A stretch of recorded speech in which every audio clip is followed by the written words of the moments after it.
గత ప్రభుత్వంపై అసెంబ్లీలో ఘాటు వ్యాఖ్యలు చేసిన హోంమంత్రి అనిత జగన్ ప్రభుత్వంలో మా నాయకుడిని ఏ విధంగా ఇబ్బంది పెట్టారో అందరికీ తెలిసిందే. వాళ్ళు చేసిన మోసాలు, దౌర్జన్యాలు అందరికీ తెలిసేలా చేయాలని అన్నారు. మెంటాలిటీ చెప్తున్నా.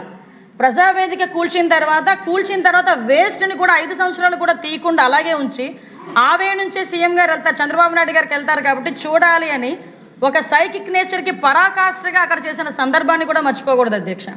ఇంకా మన నాయకుల మీద అయితే మీ మీద జరిగిన దాడి అయినా చెప్పాలి. నేను మీ మీద జరిగిన దాడి కానీ ఎంతో మందిని అక్రమంగా పంపించిన అరెస్టులు చేసిన విధానాన్ని కానీ ఇంకా సామాన్య ప్రజలకు వస్తే అధ్యక్ష మాస్క్ అడిగిన పాపానికి సుధాకర్ గారికి పిచ్చోడిని చేసి ఆయన చనిపోయేటట్టు చేసిన విధానాన్ని, తన అక్కని రక్షించుకునే క్రమంలో మా అక్కని ఎందుకు ఎలా అంటున్నారని అడిగినందుకు అమర్నాథ్ గౌడ్ అనే చిన్న పిల్లోడిని పెట్రోల్ వేసి తగలబెట్టే సందర్భాన్ని కానీ, అదేవిధంగా అధ్యక్ష ఒక మదనపల్లిలో ఒక అమ్మాయి తన పిల్ల కన్నా బాగా చదువుతుంది, ఫస్ట్ ర్యాంక్ వస్తుందేమోనని చెప్పి ఆ అమ్మాయిని ఆత్మహత్య చేసుకునేటట్టు ప్రేరేపించిన ఒక వైఎస్ఆర్సీపీ నాయకుల తాలూకు ఉదంతాన్ని నేను ఎందుకు చెప్తున్నానంటే అధ్యక్ష, ఇలాంటి పరిస్థితుల నుంచి ఈరోజు ప్రత్యేకంగా ఈ 20 నెలల కాలంలో మేము ఇది చేసామని చెప్పుకోవడానికి ఒక గర్వంగా ఆ సభలో మేము నుంచిన పరిస్థితి వచ్చింది అధ్యక్ష.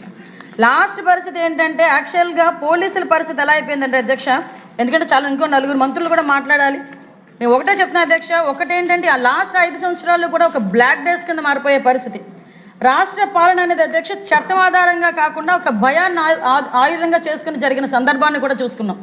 అదేవిధంగా అధ్యక్ష లా అండ్ ఆర్డర్ అనేది ఒక వ్యవస్థ కాదు, ఒక రాజకీయ అవసరాలకు ఉపయోగపడే పరిస్థితికి దిగజార్చేసిన సందర్భాన్ని కూడా మనం ఈరోజు గుర్తు చేసుకోవాలి అధ్యక్ష. పోలీసు వ్యవస్థని కంప్లీట్గా నిర్వీర్యం చేసేసి పోలీసులు ప్రజల గురించి కాదు రాజకీయ ఆదేశాల గురించి పనిచేస్తున్న మన స్థాయికి దిగజార్చి వాళ్ళు కూడా మనసు చంపుకొని పని చేయలేక కొంతమంది ఇళ్లకు పరిమితమైపోయిన సందర్భాన్ని కూడా గుర్తు చేస్తున్నారు అధ్యక్ష. ప్రజల ప్రాణాలంటే విలువ లేదు, ఆస్తులకి రక్షణ లేదు, మహిళ భద్రత అన్నది ప్రశ్నార్థకం, భూములకి రక్షణ లేదు అధ్యక్ష. దీని ఫలితం ఎలా ఉందిరా అంటే పెట్టుబడులు రావాల్సిన పెట్టుబడులు రాలేదు, వచ్చిన పరిశ్రమలు వెనక్కి తిరిగి పారిపోయే పరిస్థితి. అంటే ఈ రోజు పరిస్థితి ఎలా ఉందంటే అధ్యక్ష, ఈ రోజు మనకి పోలీసు వ్యవస్థను కూడా నిర్వీర్యం చేశారని ఇందాకే చెప్పాను అధ్యక్ష. ఎంతలా నిర్వీర్యం చేశారంటే యుద్ధంలోకి వెళ్ళిన సైనికుడికి అస్త్ర సన్యాసం చేసినట్టుగా అయిపోయింది అధ్యక్ష. అంటే కనీసం వాళ్ళకి ఒక ఇన్వెస్టిగేషన్ చేయడానికి వాళ్ళ దగ్గర ఒక టూల్స్ లేవు, ఒకరి ఫింగర్ ప్రింట్ ఐడెంటిఫికేషన్కి సంబంధించినది వాళ్ళ దగ్గర లేదు, CCTNSని ఎలా మెయింటైన్ చేయాలో తెలియదు, ఫోరెన్సిక్ డిపార్ట్మెంట్లో పనిచేయడానికి సిబ్బంది లేరు, దానికి సంబంధించిన మౌలిక సదుపాయాలు లేవు, యంత్రాలు లేవు, ఒక సైబర్ క్రైమ్ డీల్ చేయడానికి దానికి సంబంధించిన ఎక్విప్మెంట్ లేదు, ఆఖరికి వాళ్ళకి తిరగడానికి వెహికల్స్ కూడా లేవు అధ్యక్ష. ఇప్పటికీ కూడా చాలా మంది సభ్యులు నన్ను వచ్చిన ఫస్ట్ క్వశ్చన్ అడిగేది ఏంటంటే మాకు బళ్ళు ఎప్పుడు ఇస్తారు. మొదట్లో అడిగేదేమో గంజా ఎప్పుడు నిర్మూలిస్తారు అని అడిగేవారు, ఇప్పుడు కాస్త వచ్చి మాకు బళ్ళు ఎప్పుడు ఇస్తారని అడుగుతున్నారు. అంటే కనీసం పోలీసులకి వాళ్ళకి కావలసిన కనీస సదుపాయాలని మౌలిక వసతుల్ని కూడా కల్పించకుండా, వాళ్ళ ఇన్వెస్టిగేషన్కి కూడా వాళ్ళకి సహకరించకుండా కేవలం పరదాలు కట్టడానికి, అక్రమ అరెస్టులు చేయడానికి, అక్రమ కేసులు పెట్టడానికి, హౌస్ అరెస్టులు చేయడానికి ఉపయోగించుకొని వ్యవస్థని కంప్లీట్గా జీరో చేశారు అధ్యక్ష. 2024 వాట్ ఎవర్ ఇట్ మేబీ, పాపం ఎప్పటికైనా పండుతుంది అంటారు అతని.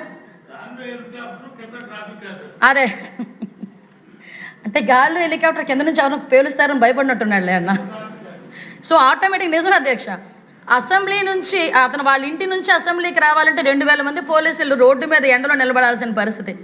అతని ఇంటి దగ్గర 900 మంది పైగా కానిస్టేబుల్ ప్రతిరోజు కాపలా కాసే పరిస్థితి. అటువంటి పరిస్థితి నుంచి అధ్యక్ష ప్రజలు నిజంగా విసిగి ఎంత వేసారిపోయారో, ఎన్డీఏ కూటమి పట్ల ఎంత నమ్మకంగా ఉన్నారో 24 ఎన్నికలు చూస్తేనే అర్థమవుతుంది అధ్యక్ష. 24 ఎన్నికలని అందరం కూడా సంతోషపడ్డాము, యాక్చువల్గా మన గవర్నమెంట్ వచ్చింది, మనం ఏదైనా చేయగలమని చెప్పి కూర్చున్న మరుక్షణం ఒక్కసారి ఆ డిపార్ట్మెంట్లు చూస్తే ఒక చిన్న వణుకొచ్చిన సందర్భం.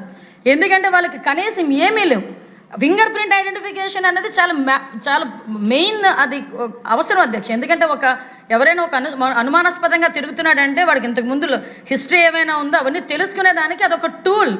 రోడ్డు మీద పెట్రోలింగ్ చేసే వ్యక్తి అనుమానాస్పదంగా తిరుగుతున్నాడంటే ఎవరైనా నాయన ఇలా రా ఇక్కడ ఫింగర్ ప్రింట్ పెట్టు అంటే ఇమీడియట్గా అతను దొంగ, లేకపోతే ఇంతకు ముందు కేసుల్లో ఉన్నాడా, లేకపోతే అతను మామూలుగా వచ్చాడా, ఇలాంటి సిస్టమ్ ఉండేది అధ్యక్ష. అలాంటి వాటిని కూడా నిర్వీర్యం చేసేస్తే క్రైమ్ పెరగక ఏమవుతుంది అధ్యక్ష, ఆఖరికి పెట్టుబడులు లేక, పరిశ్రమలు రాక, యువత అందరూ కూడా గాంజా బారిన పడి, ఎంత దౌర్భాగ్యం అంటే పక్క రాష్ట్రాల వాళ్ళు మైకుల ముందు కూర్చొని గాంజా గాంజా ఎక్కడి నుంచి వస్తుందంటే ఆంధ్రప్రదేశ్ అని చూపించేవారు, డ్రగ్స్ ఎక్కడి నుంచి వస్తుందంటే ఆంధ్రప్రదేశ్ వైపు చూపించేవారు. సిగ్గు అనిపించేది అధ్యక్ష. ఆ పొజిషన్ నుంచి ఈరోజు మేము 2024లో మనం అధికారంలోకి వచ్చిన తర్వాత మొదటి రోజు నుంచి కూడా పోలీస్ ప్రక్షాళన అనేది జరిగింది అధ్యక్ష.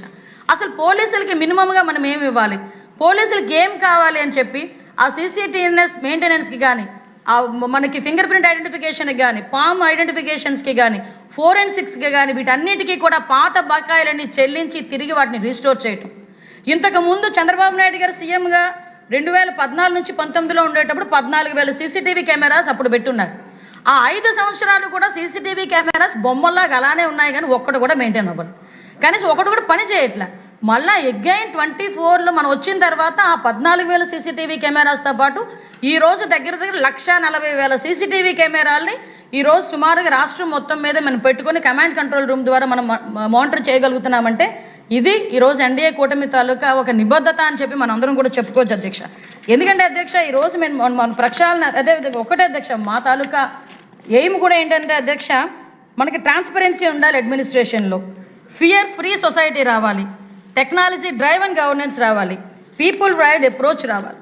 అంటే దీనికి కష్టపడి పనిచేయడానికి గౌరవ ముఖ్యమంత్రి గారు పోలీస్ డిపార్ట్మెంట్ వాళ్ళతో కనీసం ఎప్పటికెప్పుడు కూర్చొని మాకు సలహాలు సూచనలు ఇస్తూ మమ్మల్ని గేరప్ చేసే పరిస్థితి ఈరోజు కనిపిస్తుంది అధ్యక్ష. అంటే అధ్యక్ష ఒక్కసారి మనం ఎంతవరకు ఉంటే ఒక లా అండ్ ఆర్డర్ అన్నది ఎంతవరకు ప్రయారిటీ ఉంటుందంటే ఒక రాష్ట్ర అభివృద్ధిలో, ఒక రాష్ట్రం అభివృద్ధి చెందాలన్నా, ఎకనామికల్గా గ్రోత్ అవ్వాలన్నా లా అండ్ ఆర్డర్ అనేది మెయిన్ పిల్లర్ అధ్యక్ష. ఆ లా అండ్ ఆర్డర్ లేనిద్దు కాబట్టే లాస్ట్ గవర్నమెంట్లో ఒక పరిశ్రమ రాలేదు, ఒక పెట్టుబడులు రాలేదు. ఈ రోజు లా అండ్ ఆర్డర్ చాలా క్లియర్గా పనిచేస్తుంది, మంచిగా పనిచేస్తుంది. ఈరోజు క్రైమ్ రేట్ తగ్గింది అని చెప్పడానికి రాష్ట్రంలో ఒకే ఒక ఉదాహరణ మొన్ననే మనం అందరం చూసాం. దేశంలోనే పెట్టుబడిదారులు అతి ఎక్కువ పెట్టుబడులు పెట్టింది మన రాష్ట్రంలోనే అని చెప్పి ఈరోజు మనకి నివేదికలు కూడా వెల్లడించిన సందర్భంలో ఈరోజు లా అండ్ ఆర్డర్ ఎంత బలంగా పనిచేస్తుందని చెప్పడానికి అదొక నిదర్శనంగా కూడా మనం భావించవచ్చు అధ్యక్ష. ఈరోజు అధ్యక్ష అదే కాకుండా అధ్యక్ష ఈరోజు పర్టికులర్గా పోలీస్ డిపార్ట్మెంట్ పనిచేసే విధానాన్ని కూడా మీకు చెప్పాలి అధ్యక్ష. ఎందుకంటే ఈరోజు మేమందరం కూడా ఎన్డీఏ గవర్నమెంట్ వచ్చింది, పోలీస్ వ్యవస్థ ప్రక్షాళన మీద దృష్టి పెట్టాము, ప్రజల మీద ఒక నమ్మకాన్ని కలిగించాలి. పోలీస్ అంటే ఒక అధికారం కాదు, పోలీస్ అంటే ఒక నమ్మకం.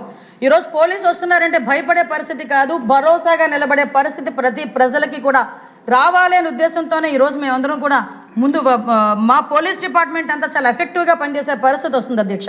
దీనికి సంబంధించి అధ్యక్ష మీకు అందరికీ కూడా ఒక ప్రెజెంటేషన్ కూడా నేను మీ అందరికీ కూడా పంపిస్తాను అధ్యక్ష. ఎందుకంటే అధ్యక్ష ఈ రోజు నేను చాలా గర్వంగా చెప్పగలను, పోలీస్ డిపార్ట్మెంట్ ఈ సంవత్సర కాలంలో చూసుకుంటే అధ్యక్ష క్రైమ్